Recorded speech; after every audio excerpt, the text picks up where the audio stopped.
राधे राधे दोस्तों। आज की कहानी स्त्री का भरोसा। एक गांव में एक ब्राह्मण अपने पत्नी के साथ रहता था।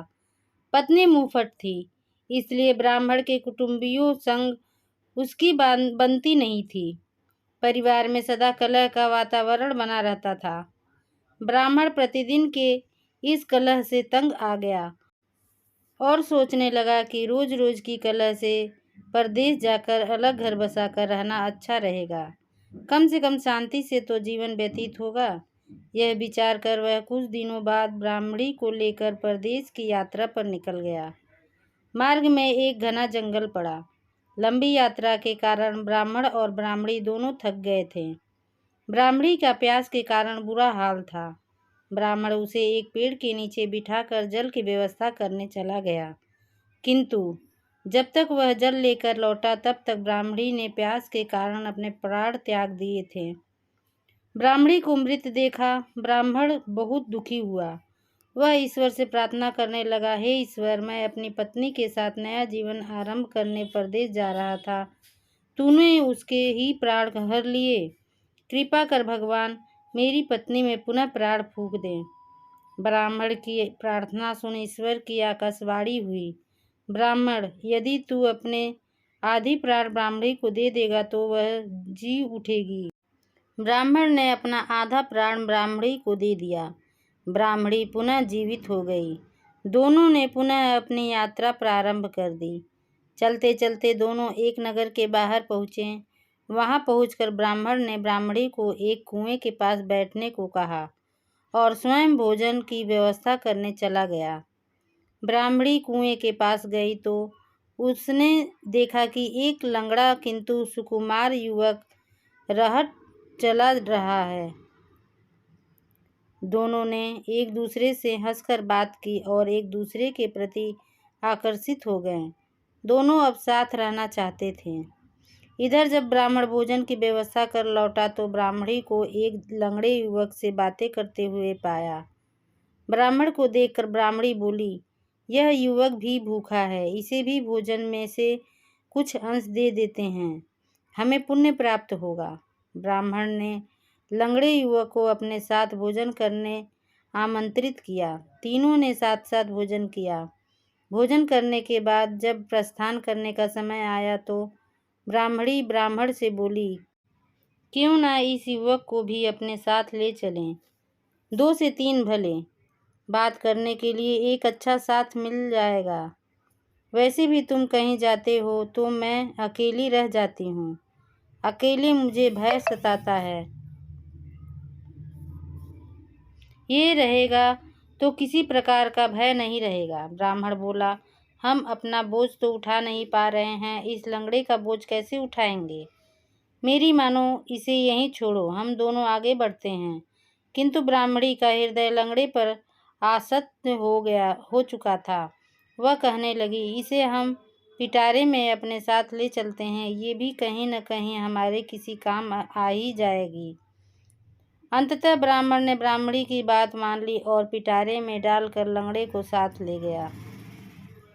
कुछ दूर जाने के बाद वे पानी पीने के लिए एक कुएं के पास रुके। वहां पानी निकालते समय ब्राह्मणी और लंगड़े ने ब्राह्मण को कुएं में ढकेल दिया। उन्हें लगा कि ब्राह्मण मर गया है और वे आगे बढ़ गए।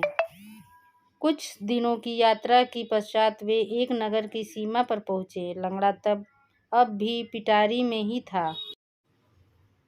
सीमा पर उपस्थित पहरेदारों ने ब्राह्मणी को रोक लिया और पिटारे की तलाशी ली। पिटारे में से लंगड़ा बाहर निकला। दोनों को राज दरबार ले जाया गया। राज दरबार में राजा ने ब्राह्मणी से पूछा, ये लंगड़ा कौन है? इसे तुम पिटारे में छुपा कर क्यों ला रही थी? ब्राह्मणी बोली, ये मेरा पति है। कुटुंबियों से तंग आकर हम अपना देश छोड़कर परदेश आए हैं। कई लोग मेरे पति के बैरी हो चुके हैं, इसलिए अपने पति को मैं पिटारे में छुपा कर लाई हूँ। कृपा कर आप इस नगर में हमें निवास करने की अनुमति प्रदान कर उपकार करें। राजा ने उन्हें नगर में बसने की अनुमति दे दी और दोनों नगर में पति पत्नी की तरह रहने लगे। उधर कुएं में गिरे ब्राह्मण को कुछ साधुओं ने कुएं से बाहर निकाल लिया। कुछ दिन साधुओं के साथ रहकर ब्राह्मण उसी नगर में आ गया जहाँ ब्राह्मणी लंगड़े के साथ रह रही थी। एक दिन ब्राह्मण की ब्राह्मणी से भेंट हो गई, जिसके बाद दोनों में कहा सुनी होने लगी। बात बढ़कर राजा के समक्ष पहुंची। राजा ने ब्राह्मणी से पूछा, ये कौन है? ब्राह्मणी बोली, ये मेरे पति का बैरी है, उसे मारने आया है, इसे मृत्यु दंड दीजिए। राजा ने ब्राह्मण को मृत्यु दंड की आज्ञा दी, जिसे सुनकर ब्राह्मण बोला, महाराज, आपका दिया हर दंड मुझे स्वीकार है, किंतु मेरी एक विनती सुन लीजिए। इस स्त्री के पास मेरा कुछ है, उसे दिलवा दीजिए। राजा ने ब्राह्मणी से पूछा, इस व्यक्ति का कुछ तुम्हारे पास है क्या? ब्राह्मणी बोली, नहीं महाराज, मेरे पास इसका कुछ भी नहीं है, ये झूठ बोल रहा है। तब ब्राह्मण बोला, तूने मेरे प्राणों का आधा भाग लिया है, ईश्वर इसका साक्षी है। ईश्वर से डर स्त्री, अन्यथा बहुत बुरा परिणाम भोगेगी। ब्राह्मणी यह बात सुनकर डर गई और बोली, जो कुछ भी है मैंने तुझसे लिया है वह तुझे वापस करने का मैं वचन देती हूँ। यह कहना थी कि ब्राह्मणी नीचे गिर गई और वहीं मर गई। उसके आधे प्राण अब वापस ब्राह्मण में समा गए। ब्राह्मण ने राजा को समस्त वृतांत कह सुनाया। सारी बात जानने के बाद राजा ने लंगड़े को उसकी करतूत के लिए कारावास में डाल दिया। सीख, बुरे कर्म का बुरा फल मिलता है। जिसने आप पर उपकार किया हो उसके प्रति कृतज्ञ रहो। संबंधों में प्रेम और विश्वास को महत्व दो।